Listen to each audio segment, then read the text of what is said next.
It's your boy Joe. The draft, around 20-something days away. Can you believe it? Cannot wait to see what the Baltimore Ravens do in the first round or maybe the second or third round. Now, Mock Draft 1.0 was released by me a couple of days ago. Go check that out. I had the Baltimore Ravens selecting a linebacker Arthur Brown, receiver Marquise Goodwin, and tight end Jordan Reed. I would love those picks, and they might change, they might stay the same. Mock Draft 2.0 comes out around April the 16th or 17th. Speaking of that, the NFL schedule more than likely is going to be released on that same day as I released my Mock Draft 2.0, which is April the 16th. Now, nothing's official yet. It looks like that's going to be the day. Now, unlike previous years, I will not be on here 10-15 minutes after the schedule is released. You know, I do have a busy work schedule, a busy life than, you know, the previous 5 years ago when I was on here for the first time. I mean, of course, everybody will already know the schedule by then. So I will put it up for tradition, but it probably will be that evening or the day afterwards. We'll have to wait and see. But again, the schedule will come out 16th of April. Unofficially, but more than likely going to happen. Preseason's already been released. Ravens open up against Tampa Bay, then the Falcons, then home against the Carolina Panthers, when most of the guys, you know, most of the starters will play. That'll be on ESPN, and then close against the Rams. I'm not a big fan of preseason, but I like watching it, see how the guys done, you know, especially the new guys, the younger guys, after training camp. Training camp's not too far away. They will hold a training camp practice, more than likely at M&T this year, since they no longer hold it at McDaniels. It's now held at the facility, which is closed to the public, except for a few lucky fans. OTAs, voluntary workouts, involuntary workouts, the camps, they're all coming up real soon. You know, some guys who, you know, usually don't participate in voluntary workouts will be here this year for voluntary workouts coming up real soon right after the draft. They want to get ready, want to avoid Super Bowl hangover. I even heard, you know, Elvis Dunreal, he wants to prove himself as a Baltimore Raven. He'll be here for voluntary workouts. And, of course, hopefully everybody shows up for the OTAs and mandatory camp before training camp. So that'll be interesting to see. The Ravens are going to be holding their Spring Football Festival. This will be the first time in 5 years they held it. The capacity is 15,000 tickets. It's on April the 27th, which is the last day of the draft from noon to 4. Again, 15,000, that's it. So go get your tickets now. I'm not sure if your boy Joe will be there. The NFL draft is 8 p.m. on April the 25th. Once to the draft, it's going to be very interesting to see what Ozzie does. Now, there's a possibility, a big possibility, we do trade down, trade out of the first round. Baltimore fans, you know, it always pays off.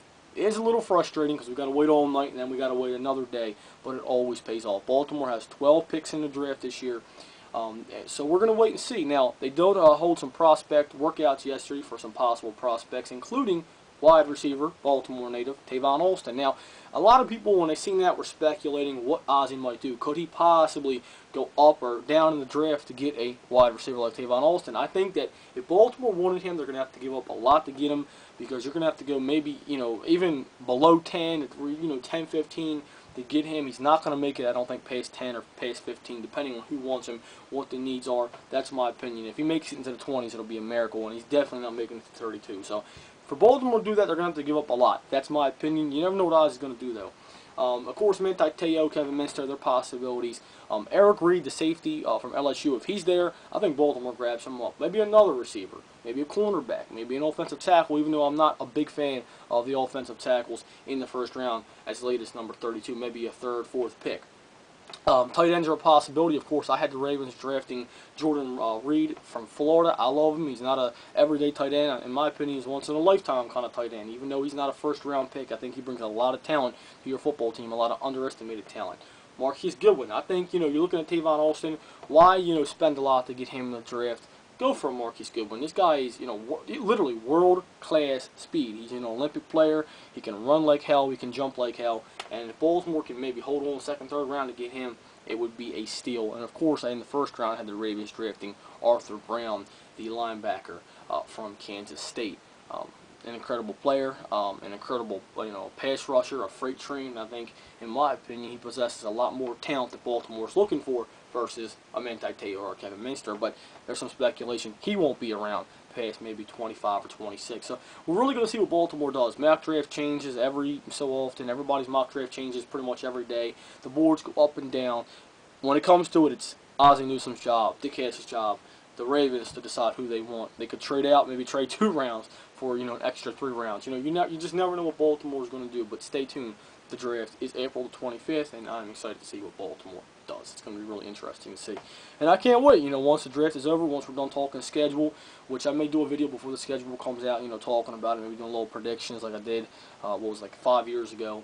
Of course, we'll talk draft, mock draft, you know, the day of the draft, we'll talk some stuff, and then of course OTAs, camps, voluntary and mandatory.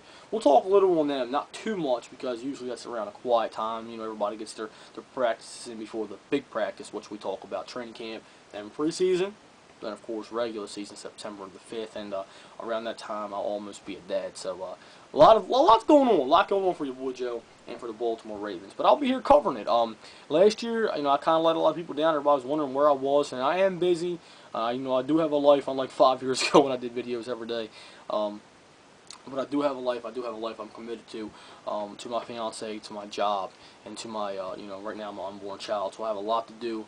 But I will get around to doing it. I did let some people down last year, so I will do it this year, but even better. I know 5 years ago when I did videos, even, analysis videos, if you want to call them, I was on here calling everybody this F you and F you. So this year I'll be a little bit more calmer, talk a little bit more faster if you can keep up with the video, and talk more Baltimore sports, or Baltimore Ravens. I'm not an Orioles fan, as y'all know, so it won't really be much on baseball.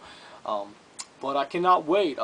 Shout out to the newest Ravens fan, Mike. He's going to be talking Baltimore Ravens news, I think Orioles, and of course Maryland Terps. Link will be in the bottom bar. Go check him out. Go get him a subscription.